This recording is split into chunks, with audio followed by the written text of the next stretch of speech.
Mi se vini të Trekkas Albania, unë jam Henry, jam këtu me Kleo, përshëndetje Kleo. Përshëndetje, një fundjavë mbar gjithëve, edhe pse ka qenë një treg me shumë volatilitet, ndoshta shumë tregtarë janë djegur në këtë javë që lan pas, sepse nuk ka pasur tregu atë qëndrueshmërinë, le të themi serioze për ne që jemi swing trading. Por normalisht që tregu na jep mundësi çdo ditë, çdo orë, çdo javë, kështu që mos u mërzisni për ata që kanë dalë me humbje. Përshëndetje Henry, si ishte tregtimi për ty këtë javë që lan pas? Javë shumë, e themi, pa aktivitet për mu. Nga fundi javës fillova pak që të tektoja në kripto, blevja 2 kripto të vogla, 2-3 kripto të vogla, altcoins për flasim, edhe në sasi të vogla. Gjatë javës kam tektuar më shumë options që kanë ecur pak më mirë, por dhe aty shumë pak në krahasim me javën e kaluar, edhe të portofoli aksioneve janë përqendruar më shumë te menaxhimi i pozicioneve ekzistuese, duke bler vetëm një pozicion te BMW-ja, kompania që ka BMW-n. Dhe kaq, nuk është që kam pasur mundësi të mira në treg, sepse tregu ka bërë lëvizje një ditë lart, një ditë poshtë, ose edhe mrena ditës lëvizje lart dhe poshtë nga ngjarjet dhe lajmet që ka pasur këtë javë. Lajmi kryesor që do të mbuloj pak më vonë, besoj, po më e rëndësishme i javës ka qenë pezullimi dhe ndalimi i tarifave nga gjykata e lartë amerikane, dhe duke mbajtur vetëm tarifat për metalet që kishte vënë Trumpi, sepse gjithë të tjerat i konsideronte i jashtë kushtetutës dhe jashtëligjshme, edhe pse Amerika ka mbledhur diku te 130 bilion deri tani me ato tarifa, do krijohet tani një shtrëngullim total, sepse për mendimin tim do ketë ankesa nga bizneset, impakti që ka krijuar te bizneset negativ gjatë kësaj periudhe, mund t'i çojë edhe në gjyq, këto institucione mund t'i çojnë edhe në gjyq, ta çojnë në gjyq shtetin amerikan, dhe do ketë dhe kthim mbrapsh të parave që ka mbledhur Amerika për këto 9 muaj të fundit, ose gati një vit tani. Kështu që do krijohen shumë situata të ndryshme administrative dhe çrregullime, edhe me sa duket prandaj edhe tregu nuk ka reaguar dhe aq mirë në temë heqjen e tarifave. Ti si e pe këtë si lajm, Kleo? Po, një lajm që erdhi në fundjavë i dha pak shtys tregut më shumë normalisht për long, pati ato luhatjet në orare të shkurtra, njëherë lart, njëherë poshtë, por u mbyll pozitiv tregu dhe besoj se do t'i japi një shtyrje të fundit ndoshta, përpara se të kemi një dip më të madh. Do të mund të kemi një rritje në indekset US 500, në Nasdaq po ashtu, të kemi një rritje po ashtu edhe në kripto, pasi formimi i çmimit është duke u shtrëngu pak, edhe mund të ketë një shpërthim shumë shpejt. Dhe ndoshta tregu ka pritur këtë lajm pozitiv, mund të them unë, por jo dhe aq pozitiv, sepse po të ishte edhe shumë pozitiv do të kishim shpërthim që në fundjavë, që nuk erdhi, domethënë ishte pak e ngadalt rritja.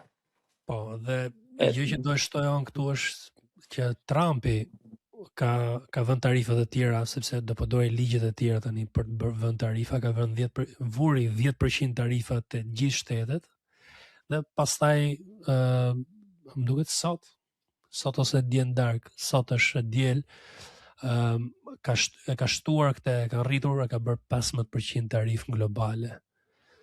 Kështu që me sa duket tregu akoma nuk është i sigurt se çfarë vendimi do marrë Trumpi tani në këtë situatë mbas heqjes të tarifave origjinale me ligjet që ka përdorur atëherë për të marrë atë vendim.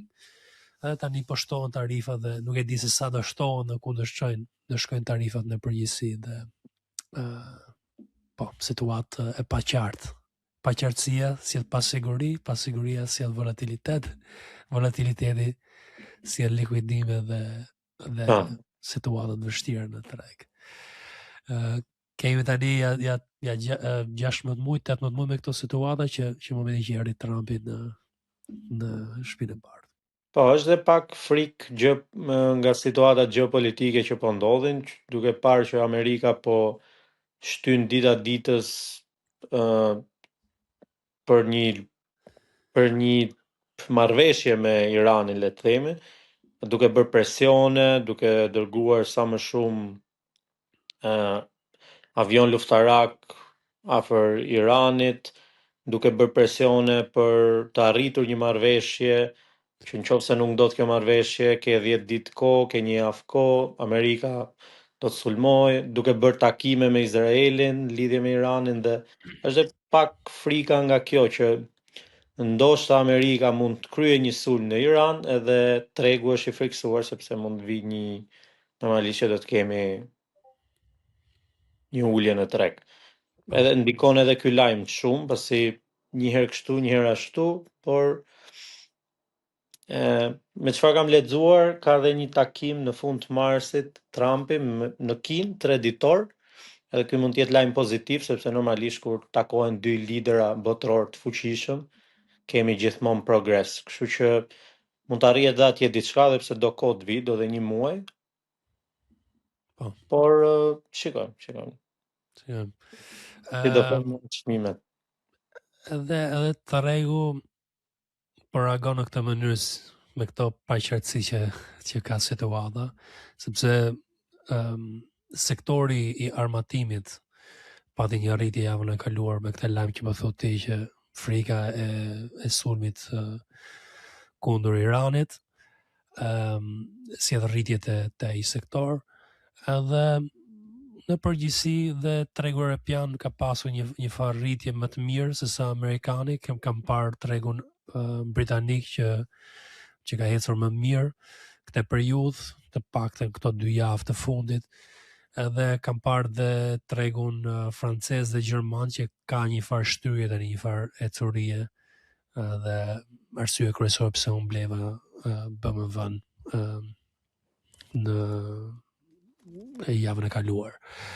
Mendoj që edhe lajmet ekonomike që dolën amerikane dolën pak pa ndonjë vlerë për tregun, për t'i dhënë siguri më tepër, edhe është situatë që me vërtet është tani jemi në pritje edhe jemi në duar të institucioneve për mendimin tim, kur të marrin vendimin se nga do ikë tregu, sidomos për tregun e aksioneve që është ndryshe nga tregu e kriptos.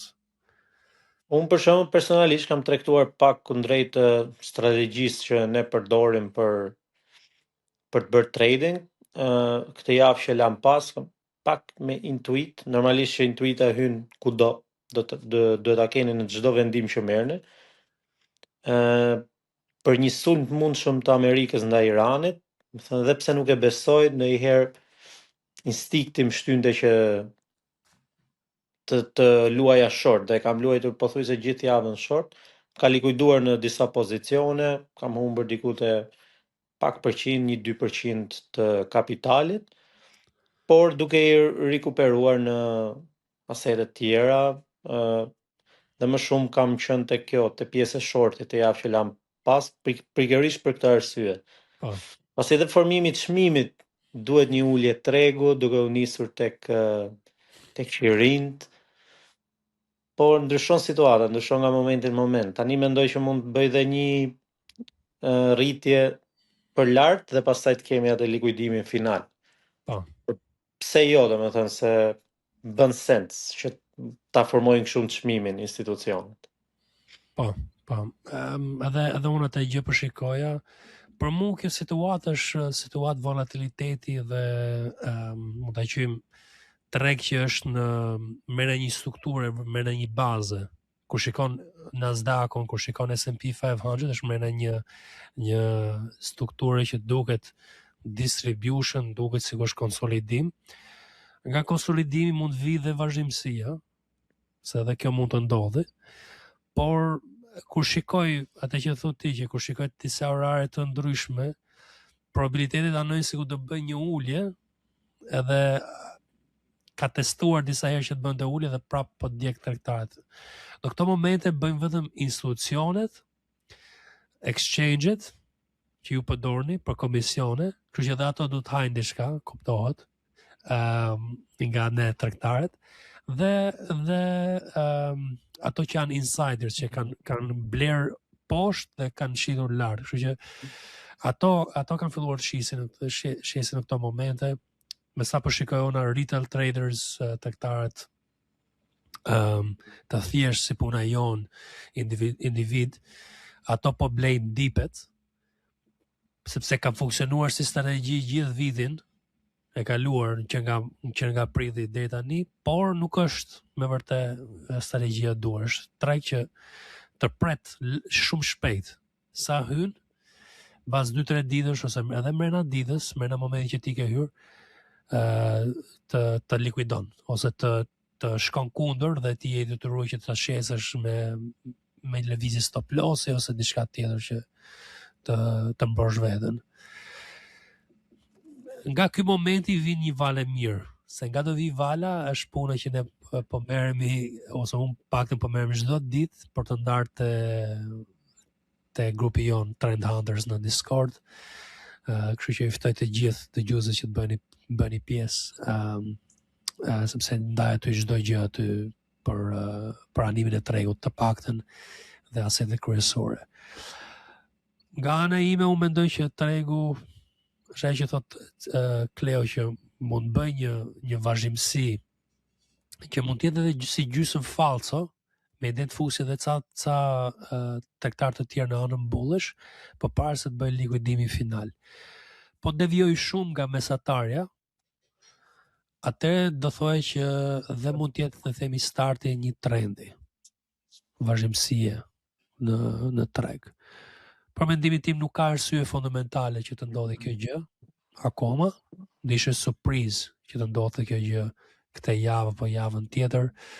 Duhet presim rrethanat ekonomike dhe çfarë do ndodhi në javën e vazhdim, që të shikojmë që a do ketë një arsye të vërtet fortë që të vazhdojë tregu në rritje. Mund të jetë thjesht një lehtësim që krijohet në treg, edhe duket sikur po bën një anim tregu, po nuk ka volume dhe nuk ka vrull. Edhe vrullin e duhur për të vazhduar një trend disa muaj. Kjo është mendimi im. Në kripto duket sikur duhet të bëj një rritje tregu, nga devijimi që ka bërë nga mesatarët e javorit, e mujorit, e editorit, që mbuluar javën e kaluara, nuk ka ndryshuar asgjë nga analiza.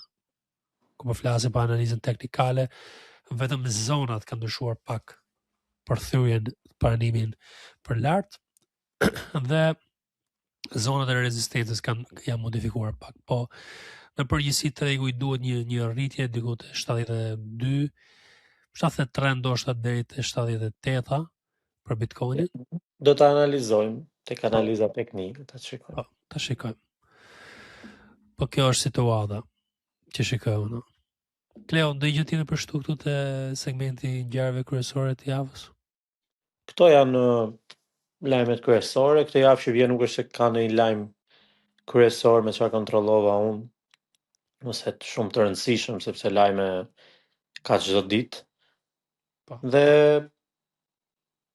këto i ftojmë gjithë ata që na ndjekin dhe që kanë besimin e duhur tek ne për analizat që ne bëjmë, për diskutimet, për mënyrën se si trajtojmë ne, të bëjmë pjesë e Discordit. Discordi është në gjuhën angleze, por aty do të gjeni informacione me vërtet shumë të nevojshme dhe është si puna asaj bebes që e kap nga dora dhe rritet.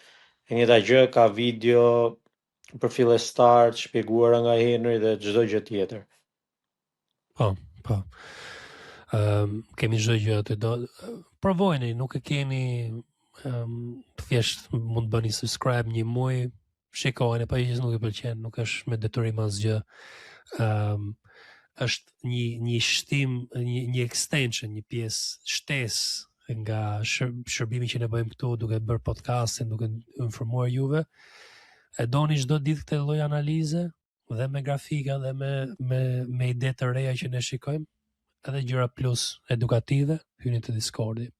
Shumë lirë, shumë mirë, edhe mësoni diçka. Okej, Kleo, të vazhdojmë te segmenti i analizës teknikale. S&P 500 këtu, do analizojmë tregun e aksioneve i herë, pas e do flasim për tregun e kriptove dhe kështu me radhë. Po flasim për S&P 500, përfshin këtu 500 kompani më të mëdha sipas market capit. Situata shumë i qartë këtu, kemi një farë konsolidimi me i çmim mesatar që është diku te kjo zona. Okay? Tani jemi për long, po kemi testuar dhe për poshtë, po mban këtë zonën këtu disa herë dhe du të shikojmë a do thy këtë strukturën të 7.000, sepse kemi testuar shumë herë këtu dhe ka dështuar, përfshim dhe këtu që ka testuar disa herë, edhe tani po teston për herë të 1, 2, 3, 4, 5, 6, 7 herë kjo zona. Edhe po nuk u thy këtu, rritë probabiliteti sepse shtrëngohet çmimi dhe më tepër mund bëj një rritje deri këtu te 7.000 prap, ose dhe pak më ulët dhe pastaj të dështoj prap. Edhe në këtë rast i bin që krijon lower highs, i çmim më të ulët se sa çmimi më i lartë i fundit, dhe fillon të ristrukturohet dhe është thjesht thyrja e kësaj zone që e kthen trendin komplet. Kthem për poshtë, i bin që tani ka krijuar shkallën për poshtë, një e ka këtu, pastaj teston këtu, po e thyu këte, ka fillu struktura e dur. Po i që mban këtë strukturë dhe shkon prapë për lart këtu, ka akoma potencial për të bërë një lëvizje kështu. Kështu që duhet shikuar pak më vonë, ndoshta nga marsi. Për mendimin tim marsi mund të jetë muaji vendimtar dhe mund të vazhdojmë dhe shkurtin, kështu se shkurti zakonisht është muaji më i keq për të marrë anim tregun dhe nuk merr anim tregu lehtë. Kjo është situata. Do të shikojmë dhe pak një vizë trendi që po shikoj unë këtu, që është kjo zona këtu. Shikojmë që korespondon te zonën që unë kam vënë si tip testimi që mund bëj. Shikojmë. Kjo është zona kyç. Edhe duhet me patjetër një vrull këtë javë. Po duket okay për të testuar atë zonë, mbas testimit do marrim vesh se si do reagoj dhe si do heci. Por kjo është situata. Support këtu, rezistencë këtu, dhe po shtrëngohet më tepër çmimi, sepse kishte këtë si zonë supporti në këto momente, dhe kemi prap si zonë që mund të testoj me valet që mund të bëjmë. Tani Nasdaqu është realisht, për mendimin tim, është sikur ka një distribution klasike, sepse një ranging market, shikoje, me mesataren diku te kjo zona këtu që kam vizuar një vizë. Nasdaqu është nën zonën e mezit dhe arsyeja kryesore këtu është që 400 kompani të tjera të S&P 500 që nuk janë të Nasdaqu po e mbajnë tregun për lart, që është kjo RSP-ja. E tregoj tani. Shikon RSP-ja që është 400 kompanit e tjera që po e mbajnë tregun pak më lart. Nasdaqu nuk i ka ato kompanit dhe është stabil dhe pak më shumë të rënje se sa rritja këtu kundër S&P 500. Dhe kjo është situata këtu që me shikojmë si do reagoj te kjo zona, një alert këtu, do thy për lart, pastaj si do reagoj te zona mezit dhe a do thy strukturat këtu. Prapë, dhe kjo ka probabilitet që të bëj një rritje lower high, e do shikojmë këtu si do reagoj. Kështu që po hyre të Nasdaqu i bin që do hysh të këto zonat, me idenë që do ketë një farë rezistence këtu. Nuk është që do direkt do shkoj për lart, mund të ketë rezistencë, po do të ketë një rezistencë. Se ideja është që te ky momenti këtu mund të manipuloj pak tregtarët. Besoj që e ndërton pak më shpejt, po do iki jo kaq ngadal, do iki më shpejt, mund të iki mëna javës, 2-3 ditë para të javës. Po iku. Ana tjetër është që kjo është zona që duhet të analizojmë për shortin, po kemi supporte të ndryshme që është një këtu, dhe pastaj kemi një tjetër që është te kjo zona.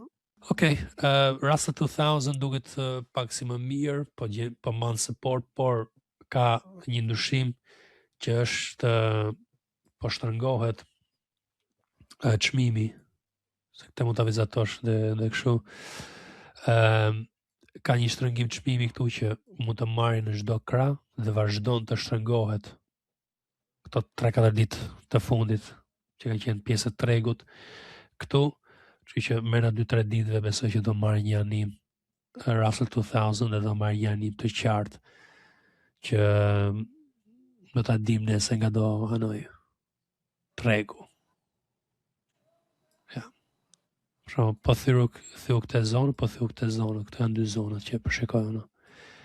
2.64, 2.68, $40, $50 lun tregu, dhe pastaj do vendosi të qëndroj mbi një këto zona që të vazhdoj për lart, dhe pastaj ideja është që do bëj një higher high të rimrena strukturës, ose një lower edhe deri te kjo zona këtu. Prafërsisht. Kjo zona 2.5 që do gjej support. Të po e vizatoj kështu si shpejt, po besoj që e kuptoni duke e vizatuar dhe shpjeguar unë se çfarë shikoj te tregu. Kjo është vendimtare tani, shtrëngim çmimi perfekte për një anim të qartë. VIX ka qenë reflekton volatilitetin në treg, ka shkuar te këto dy zona, shpesh dukesh se u VIX-i do uleshe pak, ku e shikon këtu, sepse double top, dukesh se do uleshe dhe do shkonte prap këtu. Ideja është që shkoj prap këtu dhe pastaj të shikojmë dhe do ta thyj këtë vizën e trendit që ne të kemi siguri totale, të ndjemi të sigurt në treg. Do të thyj këtë vizën që me vërtet ka trend tregu. Po nuk e thyu këtë vizën e trendit, për poshtë i bi që janë thjesht nuhatje dhe volatilitet në treg, por me volatilitet të rritur, sepse do bëj rritje tjetër dhe mund vazhdoj deri nga marsi, kështu. Dhe shikojmë se si do reagoj te kjo viza trendit. Të vizatoj këtu, është kjo viza trendit në rritje, okay? Mund të ulet këtë javë, testoj, pas e të ulet më thellë, thyrja viza trendit është konfirmim e një bullish market në stocks. Shumë e thjesht kjo pjesë. Ulet volatiliteti, rritet siguria, do blien asaj edhe sepse do ndjej siguri tregtarët për të mbajtur aksionet për të mbajtur këto asete. Dhe prandaj duhet të analizojmë. Double topi dukesh se që do sillte një farë rritje afat shkurtër, disa ditë, por afat mesëm do shikojmë sa mund zgjasë. Pastaj do të rrinë 9.15 tregu disa javë që ne me vërtet kemi një val një muaj e gjys long nga marsi deri te prilli, ose mund të filloj dhe këtu në fund të shkurtit deri te prilli, kjo periudha këtu nga kohës do të rri në ulje, mund bëj edhe në një lëvizje kështu, po jo në një gjë, s'do na bëj një surprizë si vitin e kaluar që ka bërë këto 2-3 surpriza. Surpriza vijnë nga faktorët të makro. Për momentin kjo është situata e VIX-it dhe volatilitetit. Kleo, diçka tjetër për shtuar të analizat e aksioneve? Jo. Po, nuk është se kam diçka për të shtuar, se pothuajse ne bëjmë të njëjtën analizë. Okay. Kemi të njëjtat mendime, por tjetë diçka e bukur, domethënë, mezi po e pres të hapjen e tregut sot. Ndar. Do marrë anim tregu. E ke me qef. Do hapësh në i tregtim. Po, një do hap shumë. Okay. Okay, super. Ndaj të Discordi. Tani do bëjmë analizën e kriptos, do fillojmë me Bitcoinin, pastaj do bëjmë Ethereum. Nuk besoj që do bëjmë ndonjë altcoin tjetër, sepse këto të dyja do t'japin qartësinë që duhet keni ju për të marrë vendime këtë javë. Situata nuk ka ndryshuar shumë, por mendoj që ja vlen prapë që të analizojmë shpejt. Okej. Situata është që pa thy këtë vizën e trendit në rënje, ne nuk kemi mean reversion. Mean reversion është kthim të çmimit mesatar. Kthim të çmimit mesatar do jetë diku te kjo zona. Mendoj unë deri këtu. 1, 2, 3, 4. Okej, një nga këto zonat. Arsyeja kryesore pse unë nuk e traktoj mean reversion dhe shumë rrallë i traktoj këto mean reversion është sepse do ketë rezistenca, okay? Shumë i qartë kjo pjesë, 1, 2, 3 rezistenca. Ne na duhet një treg që nuk ka rezistenca dhe është në rritje të lirë, okay? Që një nga këto 3 zona do traktojnë bears short. Një nga këto 3 zona do hynë short tregtare, do ta traktojnë short. Edhe do të ketë dipe, mund të ketë dhe dipe gjatë rrugës, që shkon deri te këto zonat më lartë, do shikojmë se ku do anoj kërkesa. Për momentin, Bitcoini besoj që e pata alertin tim që kisha një alert, bëra gabim të vizatimi këtu.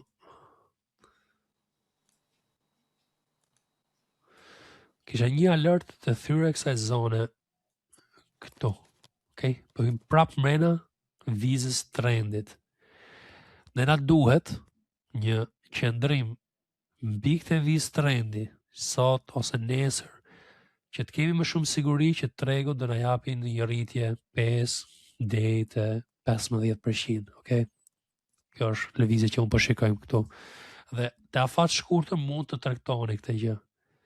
Sepse edhe unë kam traktuar 2-3 lëvizje për qef pak jashtë strategjisë, sepse unë nuk traktoj mean reversion shpesh, me ide që të kapim këtë valën që bën Bitcoini mean reversion, po një valë më të mirë të altcoins që ne kemi seleksionuar. Mean reversion na çon në një këto zonat. Kaq po shikoj unë, është shumë e thjeshtë analiza ime këtu në këtë moment. Në thyrjen në rezistencën e kësaj zone fillon trendi për poshtë, sepse po shtrëngohet çmimi.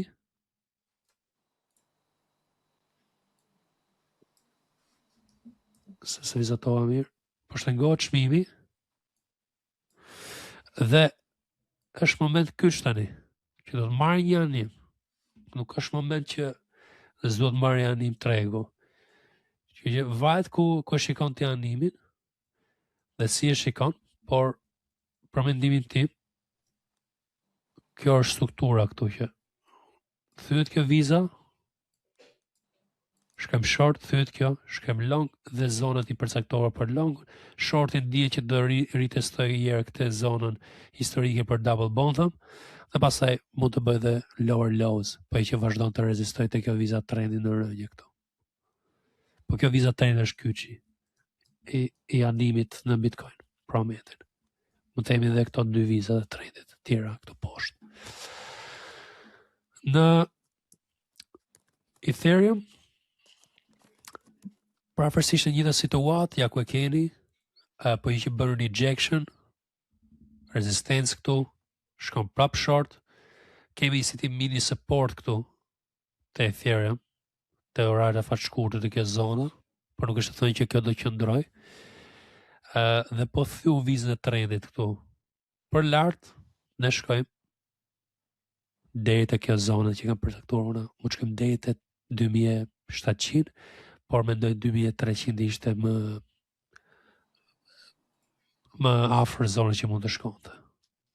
Diku te 15 deri te 20%. Okay? Kjo është struktura dhe te Ethereum, pastaj keni dhe rezistencën e vizës trendit për periudhën pak më afat gjatë. Kjo është afat shkurtër, kjo është afat gjatë. Mund të thyj, të rezistoj, të shkoj këtu, dështon, shkoj prapë për poshtë dhe ka ndërtuar një bear flag. Kemi kujdes edhe këtë formimin.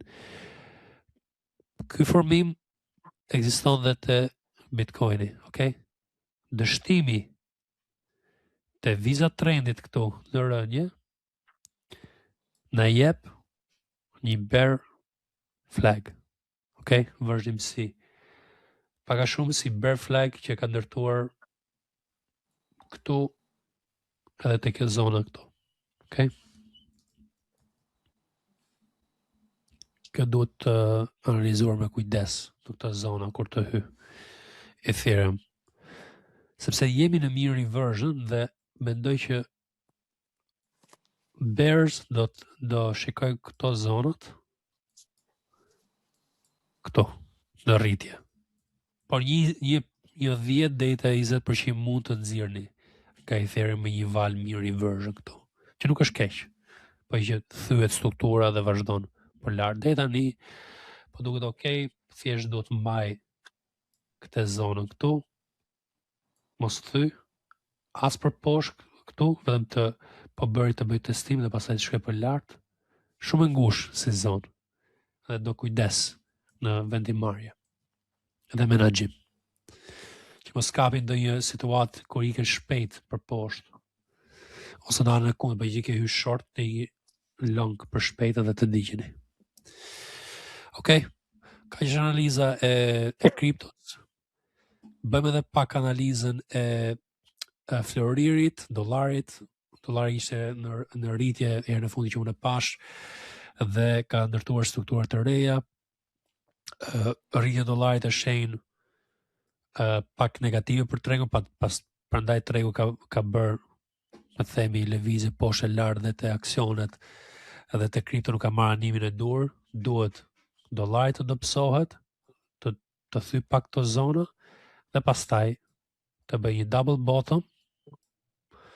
Edhe kjo do ishte mundësia që ne të kemi një mirë reversion te kripto, mendimi im.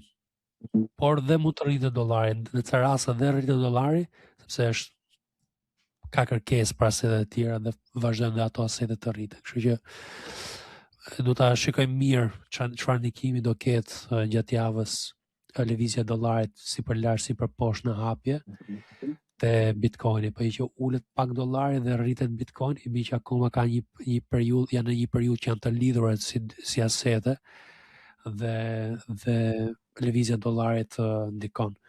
Në këtë rast ne duhet rezistencë këtu, ulje, thyrje, që të vazhdoj ndoshta një javë në mirë reversion tregut, në japi atë dhuratë. Floririn, duhet javën e kaluar kam thënë që kjo zona është kryesore këtu për marrëvendimin. Kemi pasur thyrjen e strukturës të afat shkurtër, shikon, prandaj kam vizatuar këtë zonë dhe me synimin që kjo mund të shkonte deri te 5.2000, sepse mendoj që nuk bën një higher high direkt. Floriri. Pastaj do të shikoj me kujdes që mund bëj 5.2, vazhdoj për poshtë dhe të testoj këtë vizën e trendin në rritje të floriri. Po kjo struktura ka qenë momenti i dur për të shikuar një long.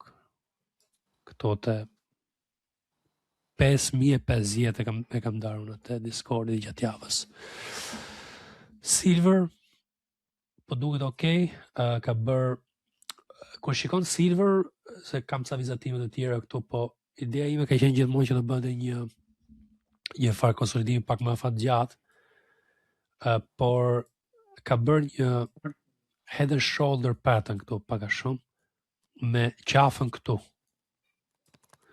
Dhe kur thyet strukturat e qafë, vazhdon kthimi i trendit dhe është një zonë këtu që është e mirë, afër 196 këtu.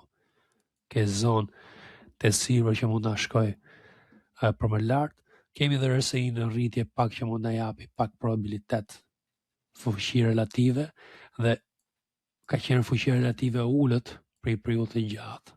Kështu që edhe mund vazhdoj pak më shumë.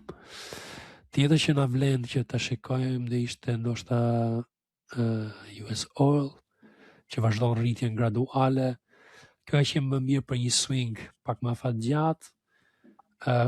Ne kemi hyrë që të ky momenti këtu, kemi parë dhe të kjo zona këtu, kemi diskutuar të podcaste çdo javë.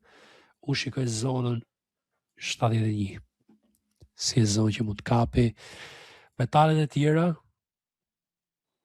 nickel mund t'ja vlej dhe mu më pëlqente pak kjo, palladium, sepse më pëlqen kjo zona këtu që po mbajti këte vizën e trendin në rritje, thënë, është breakout klasike, që mund të shkoj deri këtu dhe vazhdimësi në strukturës afatgjate. S'po i vizatoj mirë, s'po i bëj pak, po i bëj me dorë, po shikoni vetë, që mund të shkoj deri këtu, një shtrëngim dhe ishte më mirë, sepse të kishë rëra më të mira, diku 1.3, stop loss këtu, synim këtu, 1.3, pasaj po që t'jep dhurat tregu për më tepër, është diçka që nuk e kemi ndorë, ne e ka ndorë tregtarët e tjerë dhe situata ekonomike. Kaq po lej me kaq për këtë javë, Kleo. Mesazhin final për dëgjuesit këtu? Për dëgjuesit na bëjnë subscribe në YouTube, të bëhem pjesë e rrjeteve tona sociale, të bëjmë pyetjen e duhur që të marrim përgjigjen e duhur dhe kryesore. Të tregtojnë me kujdes. Për media sociale të tjera mos harroni që unë ku ka ngjarje kryesore vetëm për shqiptarët, bëj live në TikTok. Edhe që ta dini ku unë bëj live, sepse nuk e bëj me plan, nuk e bëj çdo të diel, nuk e bëj çdo të hënë, e bëj ku ka ngjarje. Ku doli vendimi i gjykatës së lartë amerikane, unë hyra në TikTok atë dark dhe fola për gjykimin dhe i dhash analizat e mia dhe ndihmova çuna dhe vajzat që janë te Telegrami jon. Edhe te TikTok që na ndjekin, kështu që na ndiqni në TikTok me patjetër, edhe bëni pjesë të Telegramit që të dini se kur unë do të dal në TikTok, se mund të dal mena dal kështu spontane kur ka ngjarje kryesore, nuk është që bëj në plan aty që të bëj live stream ose gjëra të tjera, se nuk është që kam shumë kohë, por kur shikoj diçka të rëndësishme vetëm për shqiptarët bëj këtë gjë për të informuar, edhe pse kam media sociale anglisht. Okay? Bëni pjesë e TikTokut. Dhe Discordi me patjetër, për që vlerësoni informacionin që ne ndajmë me ju dhe keni besimin, atë që përmendi Kleo pak më parë, keni besim te ne, doni të dini më shumë se çfarë mendojmë ne gjatë javës, e keni Discordin, keni shumë lirë, klikoni linku më poshtë te përshkrimi i videos dhe shikojeni vetë. Kleo, përmend me kaq, faleminderit. Faleminderit, shifemi javës tjetër në podcastin e radhës.